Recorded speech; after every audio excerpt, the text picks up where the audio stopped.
Literature in English, CEEN 102.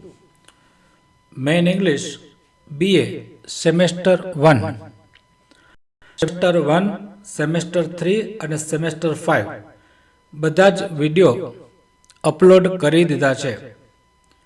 તમે લખી પણ લીધા હશે અને ઓવરઓલ વિદ્યાર્થીઓનો ખૂબ જ સારો રિસ્પોન્સ મળી રહ્યો છે. આપણા વિડીયો 300 કરતાં વધારે વિદ્યાર્થીઓ આપણા વિડીયોનો લાભ લઈ રહ્યા છે. ટેકનોલોજીનો સારો ઉપયોગ થઈ શકે અને વિદ્યાર્થીઓને સરળતાથી તમામ મટીરિયલ મળી રહે તે હેતુથી આ વિડીયો બનાવવામાં આવ્યા છે. તમારા મિત્રો સાથે પણ શેર કરજો, ઉપયોગી થશે. ચાલો જરા જોઈ લઈએ આજનું લેસન. આજે આપણે સોનેટ 116ની ચર્ચા કરવાના છીએ.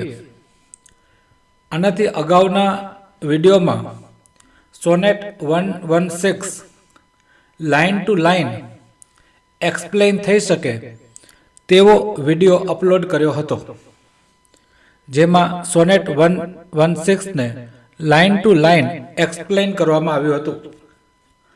આજે એમના વિશે થોડું રાઇટિંગ કરીએ છીએ અને સોનેટ 116નો કમ્પ્લીટ આન્સર જે લગભગ 3 પેજમાં છે તે આપણે આગલા વિડીયોમાં અપલોડ કરેલો છે. Sonnet 116 was written by the English poet and playwright William Shakespeare. English કવિ અને નાટ્યકાર વિલિયમ શેક્સપિયર દ્વારા સોનેટ 116 લખાયું છે. During most likely written in 1590s, લગભગ 1590ની આસપાસના ગાળામાં આ લખાયું હોય તેવું લાગે છે. During a craze for students in English literature, જ્યારે ઇંગ્લિશ લિટરેચરમાં સોનેટ્સનો ક્રેઝ હતો. It was not published until 1609. 1609 સુધી એ પબ્લિશ્ડ થયું ન હતું. Although છતાં પણ શેક્સપિયર્સ સોનેટ્સ were not popular during his lifetime, તેના જીવનકાળ દરમિયાન તેના સોનેટ્સ એટલા બધા પ્રખ્યાત નહોતા થયા. But Sonnet 116 has gone on to become one of the most universal એટલે વિશ્વવ્યાપી, beloved એને ખૂબ જ ચાહવામાં આવ્યું સોનેટ 116ને આખા વિશ્વમાં, એન્ડ સેલિબ્રેટેડ પોએમ્સ અને કવિતાઓનો પ્રશંસા થઈ, ઉજવણી થઈ in the English language. English લેંગ્વેજની અંદર કવિતાઓની ઉજવણી થઈ, એને ખૂબ જ ચાહવામાં આવી due to sonnet 116.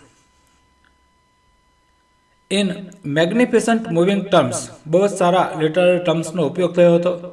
The poem describes, આ કવિતા જે છે સોનેટ 116 છે એ ટ્રુ લવ, એ સાચા પ્રેમની વાત છે.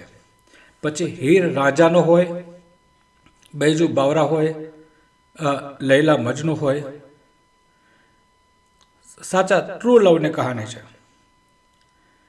ધ પોએમ ડિસ્ક્રાઇબ્સ ટ્રુ લવ, સાચા પ્રેમ, એઝ એન એન્ડ્યુરિંગ એટલે કોન્સ્ટન્ટ, સતત, પરમેનન્ટ. અનબેન્ડિંગ, ક્યારેય ફેરફાર ન થાય, ચેન્જ ના આવે. કમિટમેન્ટ એટલે પ્રોમિસ, જે વચન આપ્યા હોય એમાં ક્યારેય ફેરફાર ના આવે ટ્રુ લવની અંદર, સાચા પ્રેમની અંદર. બિટવીન પીપલ, લોકોએ જે એકબીજાને વચન આપ્યા છે તેમાં ક્યારેય ફેરફાર ન થાય, સતત જળવાઈ રહે, તેને સાચા લવની આ વાત આ પોએમમાં કરવામાં આવી છે. એ બોન્ડ, એક બંધન છે, સો પાવરફુલ, એટલું અદ્ભુત છે, that only death can reshape it, કે માત્ર મૃત્યુ જ તેમાં ફેરફાર કરી શકે, બાકી કોઈ નહીં. કવિ લખે છે કે I don't want to accept that. કવિ લખે છે, શેક્સપિયર લખે છે કે હું એ વાતને સ્વીકારવા તૈયાર નથી. ધેટ કે anything can come between two people, બે જ વ્યક્તિ વચ્ચે કોઈ પણ ત્રીજી વ્યક્તિ આવી શકે, આ વાતને હું ક્યારેય પણ સ્વીકારવા તૈયાર નથી. I am not ready to accept. who truly love each other, કે જેઓ એકબીજાને ચાહે છે તેમાં વચ્ચે કોઈ પણ ના આવી શકે. Love is not true love if it changes, જો ફેરફાર થઈ જાય લવની અંદર તો એ પ્રેમ નથી. વેન થિંગ્સ ગેટ ટફ, જ્યારે કોઈ વસ્તુઓ જ્યારે તકલીફ આવે સમયમાં, સમય જ્યારે સાથે ન હોય અને લવની અંદર પ્રેમની અંદર ફેરફાર આવે તો love is not love. William Shakespeare લખે છે કે I am not ready to even accept, હું એ સ્વીકારવા તૈયાર નથી કે anyone can come between two people, and love is not true love if it changes when things get tough. વસ્તુ અઘરી બને, પરિસ્થિતિઓ મુશ્કેલ બને અને જો ફેરફાર થાય તો it is not a true love. Or if lets itself be weaken, અથવા પોતે નબળો પડી જાય. નબળો પડે એ કોઈ દિવસ લવ ન હોય. No instead love is steady guide. Love is steady guide like a lighthouse. Lighthouse એટલે દીવાદાંડી, જે દરિયાકાંઠે હોય છે તે દીવાદાંડી, જે આ દરિયાની અંદર જે મુસાફરી કરતા હોય છે વહાણ બધા, શિપ્સ બધી, તો એને ગાઈડ કરે છે. એની સાથે કમ્પેરિઝન કરવામાં આવ્યું છે. That light house that even during A storm, જે તોફાન આવે છે તો પણ ઇઝ નેવર શેકન, એમાં ક્યારેય ફેરફાર થતો નથી. દીવાદાંડી તેનો પ્રકાશ આપતી જ રહે છે, તે ત્યાં સ્થિર જ હોય છે, પછી દરિયામાં ગમે તેટલા મોજા આવે. ટ્રુ લવની વાત છે. ઘણા બધા બોલિવૂડ મૂવી પણ બન્યા છે ટ્રુ લવ વિશે. અને ટ્રુ લવ અને ફોલ્સ લવને કમ્પેરિઝન કરવી, બે વચ્ચેનો તફાવત શોધવો એ ઘણું કઠિન કામ છે, વેરી ડિફિકલ્ટ. કે what is true love and what is false love, એ બે વચ્ચેનું તફાવત બહુ અઘરું કામ છે શોધવું. પણ અહીંયા તો વિલિયમ શેક્સપિયર ટ્રુ લવ વિશે વાત લખે છે. એ કહે છે કે I am not even ready to accept that anything can come between two people who truly love each other. Love is not love. Love is not true love if it changes when things get tough, or if it lets itself be weakened. એક light house સાથે સરખાવ્યો છે. It is the star, એક star બતાવ્યો છે, તારો બતાવ્યો છે, આકાશમાં જે ધ્રુવનો તારો હોય છે તે. ધેટ ગાઈડ્સ શિપ્સ, એ બધા વહાણને માર્ગદર્શન આપે છે, દિશા બતાવે છે. As they wonder at sea, તે જ્યારે દરિયામાં ફરતા હોય છે ત્યારે ધ્રુવનો તારો જોઈ અને લોકો દિશાને નિશ્ચિત કરતા હોય છે. Its value is too great to be measured, એની વેલ્યુ છે, એનું મૂલ્ય છે, એને માપી શકાય એમ જ નથી. But it is still used by sellers, તેનો લોકો, સેલર એટલે ખલાસીઓ, પોતાની મદદ માટે તેનો ઉપયોગ કરે છે. ધેમ નેવિગેટ એટલે દિશા શોધવા માટે. સ્ટાર સાથે સરખાવવામાં આવ્યું છે, લાઇટ હાઉસ સાથે સરખાવવામાં આવ્યું છે. આપણે જે પ્રશ્ન આના પછી એડ કર્યો છે, જે મોટો પ્રશ્ન લખ્યો છે ઇન ડિટેલ, એમાં પોઈન્ટ ટુ પોઈન્ટ બધું લખ્યું છે. આપણે યુ જસ્ટ રાઇટ ડાઉન, અને લાઇન ટુ લાઇન સમજી શકાય એના માટે પણ આપણે વિડીયો અપલોડ કર્યો છે, જે તમે જોયો હશે.